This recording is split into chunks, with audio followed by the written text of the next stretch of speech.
കൂനയിൽ കിടന്നുറങ്ങുന്ന എത്രയോ പാവപ്പെട്ട ആളുകൾ ഒരു സുപ്രഭാതത്തിൽ മദീന കണ്ടിട്ടില്ലേ പ്രിയപ്പെട്ട സഹോദരങ്ങളെ? ഹബീബിനോടുള്ള ബന്ധം അത്രയ്ക്ക് വലുതാണ്, ഹബീബിനോടുള്ള സ്നേഹം അത്രയ്ക്ക് വലുതാണ്. ആ ഹബീബിന്റെ സ്നേഹം മാറ്റിവെച്ചുള്ള ജീവിതത്തിന് അർത്ഥമുണ്ടോ?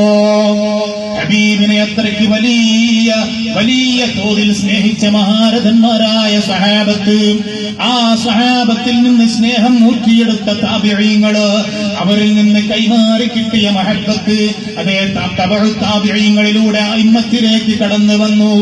ആ അയിമ്മത്തുകൾ മുഴുവനും അവരുടെ ഗ്രന്ഥ ക്രോഡീകരണത്തിൽ ഹബീബായ നബി സല്ലല്ലാഹു അലൈഹി വസല്ലം തങ്ങളുടെ മഹബ്ബത്ത് ഇവിടെ രേഖപ്പെടുത്തി വെച്ചു. ആ മഹബ്ബത്തിന്റെ അലയൊലിയിൽ ലയിച്ചുകൊണ്ട് എത്രയെത്ര ഹൃദയങ്ങളാ മദീനയുമായി ബന്ധപ്പെട്ട് കിടക്കുന്നത്. അല്ലാഹുവിന്റെ ഹബീബിനോടുള്ള ഇശ്ഖ് വെച്ചുകൊണ്ട് അവിടുത്തേക്ക് സ്വലാത്ത് ചൊല്ലി ഒരു സുപ്രഭാതത്തിൽ മദീനയിലേക്ക് ചെന്ന മഹാരഥന്മാരുണ്ട്.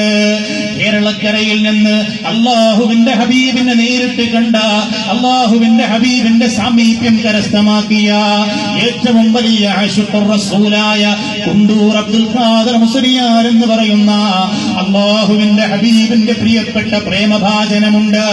ആ മലബാറിന്റെ മണ്ണിൽ നിന്നും ആത്മീയമായിട്ട് നേതൃത്വം കൊടുത്തുകൊണ്ട് അതേ അല്ലാഹുവിന്റെ ഹബീബിന്റെ മുഹബ്ബീങ്ങൾക്ക് മുഴുവനും പ്രേമം വാരി വിതറിക്കൊണ്ട് കിടന്നുറങ്ങുന്ന ബഹുമാനപ്പെട്ട കുണ്ടൂർ ഉസ്താദ് പറഞ്ഞു തരുകയാണ്.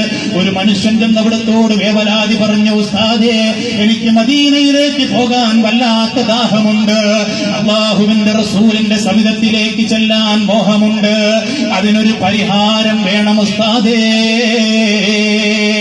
അവരൊക്കെ ആത്മീയ സുഖങ്ങളിലൂടെ റസൂലുള്ളാഹിനെ കണ്ടവരാണ്, ആത്മീയമായ ചേതനകളിലൂടെ, ആത്മീയമായ വേനങ്ങളിലൂടെ റസൂലുള്ളാഹിന്റെ സാമീപ്യം കിട്ടിയവരാണ്.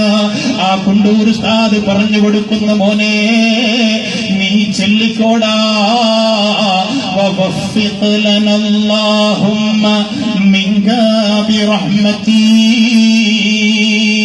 ലകൈമാ നസൂറൽ മുസ്തഫാ നിഅമ ശാകിറാ. രണ്ടു വരി പദ്യമങ്ങ് പറഞ്ഞു കൊടുത്തിട്ട് പറയുന്ന, പൊന്നുമോനെ, നിന്റെ ജീവിതത്തിൽ നീ ഇത് പതിവാക്കി ചൊല്ലിക്കോ, നീ അറിയാതെ മദീനയിലേക്ക് എത്തുമെന്ന് കുണ്ടൂർ ഉസ്താദ് പറഞ്ഞു അത്രേ. ആ കേട്ട് അത് ചൊല്ലിയ മനുഷ്യൻ പറയുകയാണ്, ആ ദിവസം